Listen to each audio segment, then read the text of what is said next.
પુષ્ટિ માર્ગની વિશેષતા છે તત્સુખની ભાવના. તત્સુખ એટલે પ્રભુનું સુખ. પ્રભુનું સુખ જ આપણા માટે મહત્વપૂર્ણ છે, આપણું સુખ નહીં.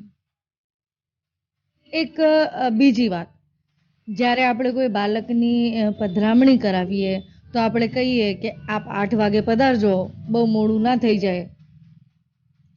આમાં તત્સુખની ભાવના નથી.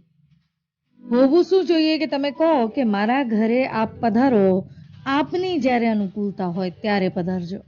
આ છે તત્સુખ, કે એમના સુખમાં આપણું સુખ છે. એમને જેમ ફાવતું હોય એ જ મને ફાવશે. આ પુષ્ટિ માર્ગમાં જે રીતે છે એવી રીતે બીજા કોઈ માર્ગમાં નથી. આપણે સેવાના દરેક પ્રકારમાં પ્રભુનું સુખ વિચારીએ છીએ. અચ્છા, એક દૃષ્ટાંત મને અહીંયા યાદ આવે છે કે એક વખત રાવણ અને હનુમાનજી વચ્ચે યુદ્ધ થયું.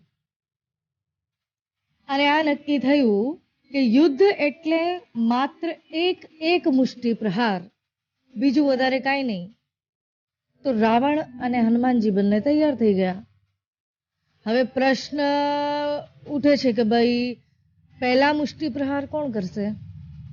તો હનુમાનજીએ કીધું કે પહેલા પ્રહાર રાવણ તમે જ કરો, કારણ કે જો મેં પહેલા પ્રહાર કર્યો તો તમને દુઃખ રહી જશે કે મને પ્રહાર કરવાનો મોકો જ ન મળ્યો. તો રાવણે કીધું કે બરાબર છે, વાંધો નહીં. હવે હનુમાનજી વીરાસનમાં બિરાજમાન થઈ ગયા.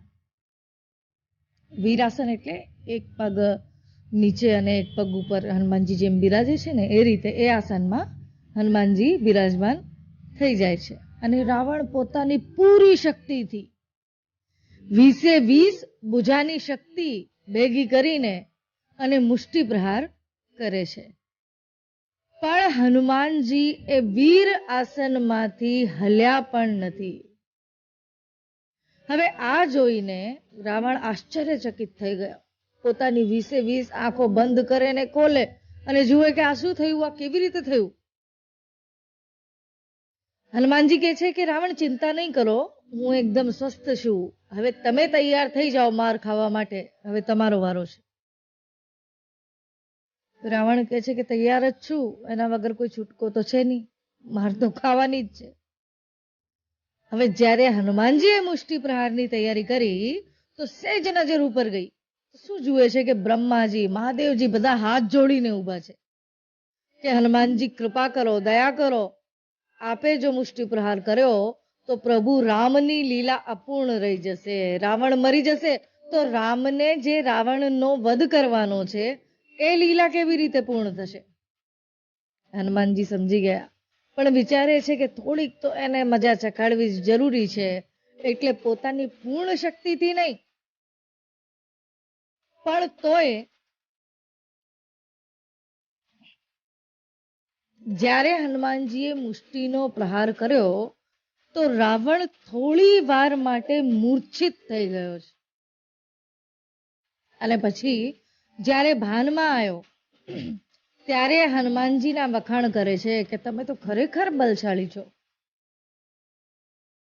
રાવણ હનુમાનજીને કહી રહ્યો છે કે અતુલિત બલધામમ, જેના માટે આપણે વાપરીએ છીએ, કે તમારામાં તો બહુ બળ છે.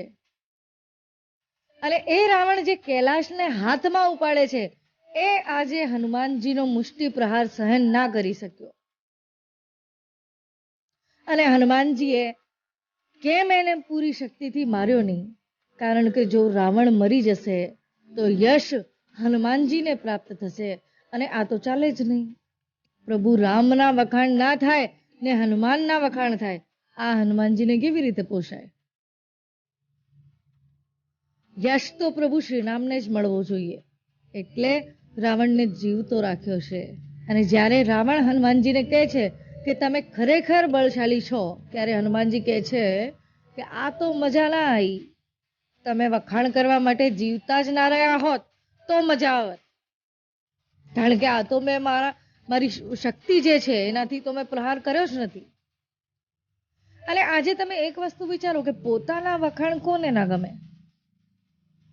પણ નહીં, આ પરમ ભક્ત છે, પોતાના સ્વામીથી વધારે કોઈ વસ્તુ છે જ નહીં જગતમાં.